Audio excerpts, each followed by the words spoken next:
তো হ্যালো বন্ধুরা, প্রতিদিন ব্লগ করতে পারছি না, কাজের জন্য ব্যস্ত থাকি আমি দোকানে। আর তোমরা তো সবাই জানো আমাদের ফাস্টফুডের দোকান আছে, তো ওখানেই ব্যস্ত থাকি। তো আজকে আমি চলে গেলাম মামা বাড়িতে, সকাল সকাল চলে গিয়ে দেখি আমি একটা ধানের গাড়ি। তো দেখুন কি সুন্দর করে ধানের আটিগুলো এক পাশে যাইতেছে, ধানগুলো এক পাশে কিন্তু পড়ে যাচ্ছে অটোমেটিকলি। তারপর আমি চলে যাব একটু মাছ মারতে।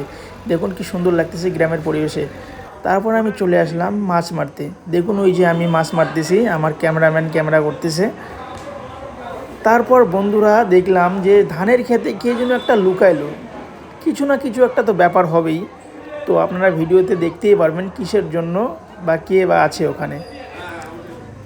তো বন্ধুরা ধান খেতে কেউ না কেউ তো লুকায় আছে, তো ওদেরকে আমরা কাদো দিয়ে ঢিল মারলাম। তো ঢিল মারার সময় ও দেখো লুকিয়েই আছে, এখনও বের হয়নি। মানে কিছু তো একটা জিনিস হবেই। তো আপনারা দেখতেই থাকুন ধান ক্ষেত থেকে কী বের হয়ে আসে।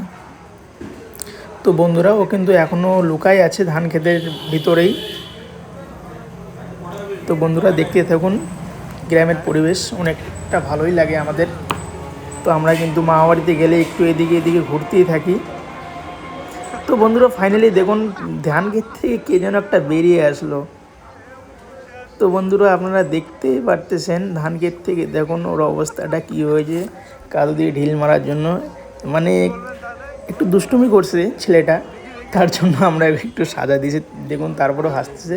তো বন্ধুরা আমাদের মাছ মারা কমপ্লিট। তারপরে দেখুন ছোটো ছোটো বাচ্চারা কুচিয়ে নিয়ে দেখো কীরকম করে, আমাদের তো ভয় লাগে আর ওরা দেখো হাতে নিয়ে চলতেছে।